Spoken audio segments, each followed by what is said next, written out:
Absolutely, quite a very dire situation in Sudan.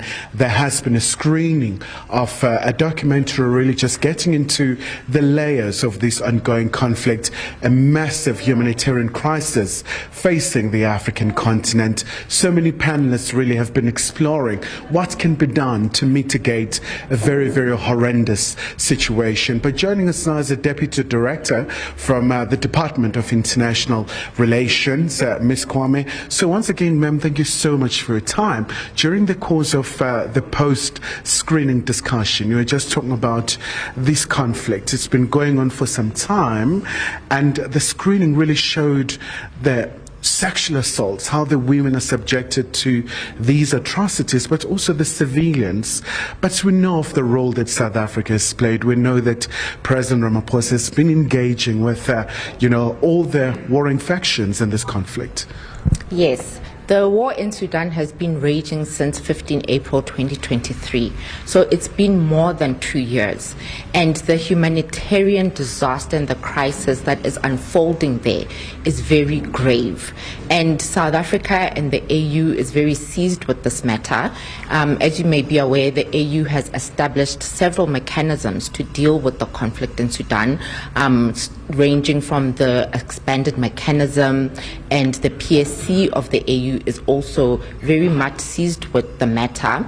And as for South Africa, we have consistently called for a ceasefire, for the warring parties to come to the table and to negotiate. That is the only way to end the war. It is not through military means, but it is through diplomatic means. And we know South Africa's foreign policy is very clear when it comes to the peaceful resolution of conflict. We've seen at the UN General Assembly, this is one of the major issues, whether you're looking at Gaza, Ukraine, but Sudan itself.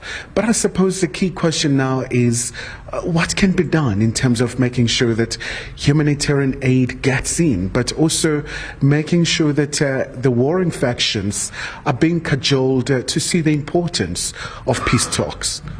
As I said earlier during the discussion, more emphasis needs to be placed on Sudan. It's highly unfortunate that at last year's UNGA 79, 140 member states addressed the situation in Gaza as compared to 65 that mentioned Sudan.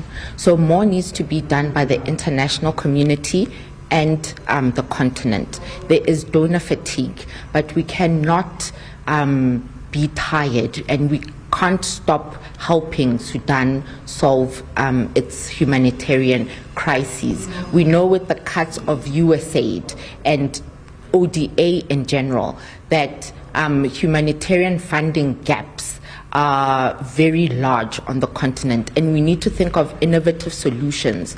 And this documentary showed us that homegrown and local initiatives by Sudanese are very important, and we need to get humanitarian actors to start working together and collaborating with homegrown initiatives such as the ERRs, so that they can access direct funding, because they know the area best, they know the country best. They can get to difficult areas that are very hard to access. So that is what is needed. We need more collaboration. As I said, there was a pledging conference which was held in Paris in 2024, and 2 billion euros was pledged towards humanitarian aid efforts to Sudan. So we need to follow up on those pledges and make sure that Sudan is also kept on the international arena, and an emphasis is kept on Sudan. All right. Thank you so much indeed for your time, ma'am. Of course, this is one of the concerted efforts of making sure that the spotlight remains on this particular conflict, especially given the very far-reaching implications for the countries in that particular region. You look at the situation in Chad and also Central African Republic, but these are countries as well that are battling with their own instability. Khalihle Khumalo, SABC News, Johannesburg.